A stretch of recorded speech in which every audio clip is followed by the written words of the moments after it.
Hello friends, ఇవాల్టి recipe మా ఇంట్లో ఫేమస్ డిష్. చిన్న నుంచి పెద్ద వరకు అందరూ తింటారు. ఈవినింగ్ స్నాక్స్ లాగా ఏమన్నా నాలాగా ఎవరైనా ఉన్నారా? అన్నం తిన్న తర్వాత కొంచెమైనా స్వీట్ ఏమన్నా తినాలి అని అలాంటి పర్సన్ ఉంటే వాళ్ళ కోసం ఇది ఖచ్చితంగా చేసి తినాల్సిందే. దీనికంటారు ఖాజా. దీని క్రిస్పీనెస్ చూడండి.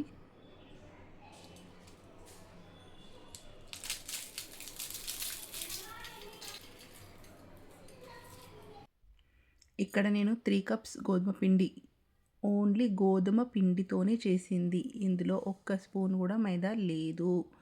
క్రిస్పీనెస్ మీరు చూసారు కదా ఎంత బాగుందో. టేస్ట్ అది క్రంచీనెస్ అది అలాగే ఉంటుంది. ఇంకా దీనిపైన నేను మంచిగా మా ఫ్రెండ్స్ వచ్చారు, దాని మీద వాళ్ళకి వేడి వేడిగా మంచిగా షుగర్ పౌడర్ వేసేసాను. ఎక్కువ వేయకండి, నార్మలీ ఎంత స్ప్రింకిల్ చేసేస్తే చాలు. షుగర్ వేసేసి పైన నేను డెకరేషన్ కోసం rose petals, dry rose petals వేసేసి ప్రజెంట్ చేశాను. ఎంత బాగా టేస్ట్ ఉందో. అందులో ఆ రోజ్ పెటల్స్ టేస్ట్ ఎంత బాగుంటుంది, ఒకసారి ట్రై చేసి చూడండి. చాలా బాగా ఉంటుంది. చాలా సింపుల్ రెసిపీ. గోధుమ పిండి ఇంట్లో ఉంటుంది. గోధుమ పిండితో మనము ఎన్ని వెరైటీస్ చేసుకోవచ్చు. అందులో ఇదొకటి. పిల్లలకి మైదా ఇవ్వకుండా గోధుమ పిండితో అయ్యే డిష్ అంటే ఇదే. ఇప్పుడు దీనికి ఎలా చేసుకుందాం ఏంటి మొత్తం చూడండి, మీకు అంతా అర్థమవుతుంది. ఇదైతే ఒక 2 మినిట్స్ కూడా ఆగలేదు, ప్లేట్లో ఫినిష్ అయిపోయింది. గోధుమ పిండితో మనము చాలా వెరైటీలు చేసుకోవచ్చు. అందులో ఇది ఒకటి. ఇది మా ఇంట్లో ఫేమస్ డిష్. చూడండి ఇప్పుడు ఇది ఎలా చేద్దామో. దీనికి నేను ఇక్కడ 3 కప్స్, ఏ కటోరీ కప్ దేంతైనా దాంతో షుగర్ కొంచెం సాల్ట్ వేయాలి. గోధుమ పిండిలో సాల్ట్ వేసేసి నేను ఇక్కడ బటర్ వేసాను, మెల్టెడ్ బటర్. నెయ్యి ఉంటే నెయ్యి వేసుకోండి, ఆయిల్ అవసరం లేదు. ఎంత మనము హెల్దీగా చేసుకుంటామో అది మనకు తెలుసు, ఐడియా ఉంది కాబట్టి మనము బటర్ ఇంకా నెయ్యి వేసుకొని మెల్ట్ చేసుకొని మంచిగా మనం పిండి ఎలా తడుపుకుంటామో అలా తడుపుకోవాలి. తర్వాత ఇక్కడ మనము కార్న్ఫ్లవర్ తీసుకుంటున్నాను. ఇక్కడ రైస్ పిండి కూడా తీసుకోవచ్చు. కార్న్ఫ్లవర్ తీసుకొని అందులో బటర్ వేసేసేయాలి. నెయ్యి ఉంటే నెయ్యి కూడా వేసేసి ఒక లిక్విడ్ తయారు చేసుకోవాలి దానికి పెట్టేందుకు. ఇప్పుడు మనము ఇందులో నేను ఒక 4 పార్ట్స్ చేసేసాను పిండిలో. ఆ 4 పార్ట్స్కి నేను చపాతీలాగా ఫస్ట్ రోల్ చేసుకొని పక్కకు పెట్టేసుకుంటాను అన్నీ ఒకటొకటి.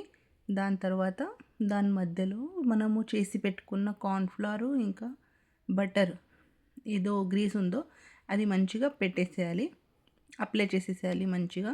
ఇక్కడ నేను 2 టైప్స్ మనము ఎలా రోల్ చేసుకొని ఎలా కట్ చేయాలో చూపిస్తాను. ఇది ఫస్ట్ మనము మంచిగా రోల్ చేసేసుకొని పెట్టేసి రోల్ చేసేసుకోవాలి. బ్యాక్ సైడ్ తిప్పద్దు, తిప్పితే ఓపెన్ అయిపోతుంది. తర్వాత దానికి మళ్ళీ హాఫ్ ఫోల్డ్ చేసేసి మళ్ళీ హాఫ్ ఫోల్డ్ చేసేసి ఇక్కడ ఒకసారి టర్న్ చేసుకొని మంచిగా కట్ చేసేసుకోవాలి. మీకు చూస్తారు కదా ఇక్కడ ఇది ఇలా. అందులో మనకు లేయర్స్ కనిపిస్తున్నాయి, మీకు చూపిస్తాను ఇప్పుడు. లేయర్స్ కనిపిస్తున్నాయా? ఫ్రై అయిన తర్వాత చాలా మంచిగా రోజ్ పెటల్స్ లాగా లేయర్స్ మనకు కనిపిస్తాయి.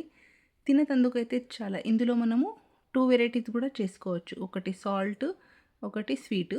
ఇది స్వీట్ చేశాను కాబట్టి ఇది చూడండి. సాల్టీ అంటే నేను చేసి చూపిస్తాను. తర్వాత మంచిగా సెకండ్ చపాతీ కూడా దాని మీద పెట్టేసి సేమ్ అలాగే అప్లై చేసేసుకోవాలి.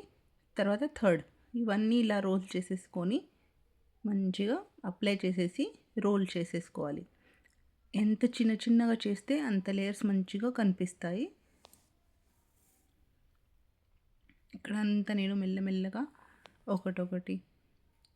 మా ఇంట్లో అయితే స్వీట్ చాలా ఇష్టం అందరికీ. చూస్తున్నారు కదా ఇక్కడ నేను మళ్ళీ రోల్ చేయట్లేదు. రోల్ చేస్తే ఓపెన్ అయిపోతాయి, అక్కడ ఉంటాయి కదా లేయర్స్, ఓపెన్ అయిపోతాయి. దీనికి ఇలా ప్రెస్ చేసేసుకోవాలి, హ్యాండ్ ప్రెస్ చేసుకుంటూ డబల్ సైడ్ చేసేసుకొని మంచిగా చూడొచ్చు లేయర్స్ ఎంత బాగా కనిపిస్తున్నాయో ఇందులో. అన్ని లేయర్స్ అయిన తర్వాత సింప్లీ ఇగో చూపిస్తున్నాను ఎంత బాగా లేయర్స్ వచ్చాయో. తర్వాత ఎక్కువ ప్రెస్ చేయకండి, లైట్లీ ఒక లేయర్ ప్రెస్ చేసేసి తర్వాత అడ్డంగా ఒకటి నిలువుగా ఒకటి అడ్డంగా మంచిగా ప్రెస్ చేసేసి పక్కన పెట్టేసుకోవాలి. అప్పడాల్లాగా చెయ్యొద్దు ప్రెస్ చేసేసి ఎక్కువ. ఇలాగే అన్నీ నేను ప్రెస్ చేసుకొని పెట్టుకున్నాను. ఆయిల్‌లో మెల్లమెల్లగా అన్నీ ఒకటేసారి వేయకుండా మీ కడాయిలో ఎన్ని వస్తే ఒకటైనా ఒకటే, రెండైతే 2 మెల్లగా వేసేసి దానికి కొంచెం వేగనివ్వండి మంచిగా. అది మనకు అది ఫ్రైది మనం చేస్తాం కదా! అందులో మనకు క్రిస్పీనెస్ కనిపిస్తుంది. అప్పుడు టర్న్ చేయండి. మీరు వేసానుగా తొందరగా టర్న్ చేసేస్తే అది ఇరిగిపోతది. ఇలాగే అన్నీ రెడీ అయిపోయాయి.